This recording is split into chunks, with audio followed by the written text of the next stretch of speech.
De l'allégresse à la détresse, certains esprits de ma patrie vivent en eux par la tristesse. L'une des phrases les plus magnifiques de ce monde est que l'histoire raconte que nous sommes tous frères et sœurs. Sans oublier toutes ces hécatombes qu'elles nous ont fait subir ces vilaines guerres. Elles en ont marre, même ces tombes, pour recevoir ce qu'on dise que la terre leur soit légère. Pitié. Nous sommes tous frères et sœurs, mais pourquoi cette théorie? Les enfants d'un même créateur ne peuvent qu'être des amis. Alors pitié. Chez nous en Afrique, dans une contrée autrefois mirifique, la terre de Thomas Sankara s'est devenue comme Arama. Nyananga et Jumbi Ouattara pleurent leurs enfants. Elles pleurent, elles gémissent et frémissent et refusent d'être consolées, car beaucoup de leurs fils et filles ont crevé.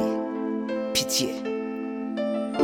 Beaucoup de mes frères et sœurs, de mes mères et pères, sont passés de vie à trépas suite à des raisons qu'on ne comprend pas. Des théories par-ci par-là, à tel point que même ce slameur ne peut plus arpenter les rues de son village.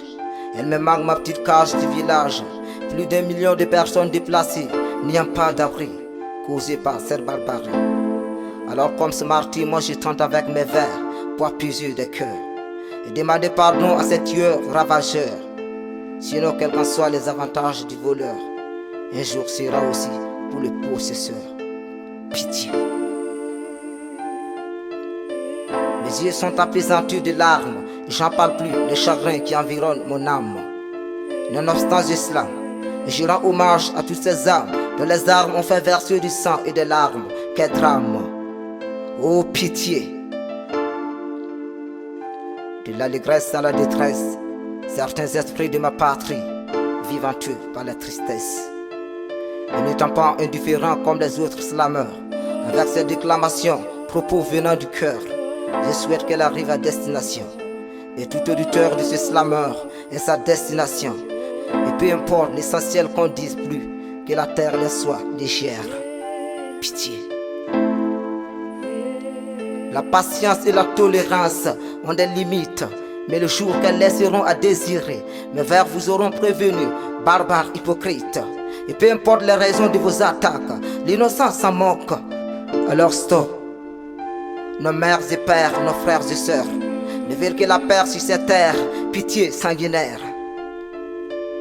Et toi, Africain qui fais partie de cette barbarie, que diras-tu de tes vertus? Et qu'en est-il de tes valeurs africaines? Et toi, humain, qu'en est-il de tes valeurs humaines? S'il te plaît, pitié. Nous voulons revivre nos habitudes en toute quiétude. Les élèves et les étudiants veulent poursuivre leurs études dans la paix, comme d'habitude. Nous voulons revivre nos manifestations culturelles qui nous sont très solennelles. Nous voulons encore nous asseoir tous les soirs autour d'un feu, écouter vieux Tanga nous conter ces belles histoires. Oh, fiche-nous la paix, frère dérisoire. En vérité, j'ai écrit ce texte en tant que témoin oculaire, parce que je suis fils d'une légion hantée par la terreur. Alors vous comprendrez ma rage, si vous pourrez au moins faire 1 heure dans ces jours, estimés rouges. À vous, chers dirigeants, on est résilient, c'est évident en tant que Burkinabé. Mais pour retrouver la stabilité d'avant, il faut couper radicalement les ponts avec certains pays du diable blanc. Pitié. Quant à vous, soldats, je vous aime. Courage un jour à se renfreiner vos larmes.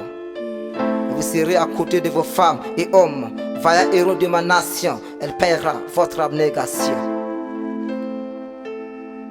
De l'allégresse à la détresse, certains esprits de ma patrie vivent en eux par la tristesse. Mes paroles peuvent être vaines, mais une chose est certaine, mon Dieu ne somnole ni ne dort. Inch'Allah, un jour, ça ira. C'était Ediam Salis, la main.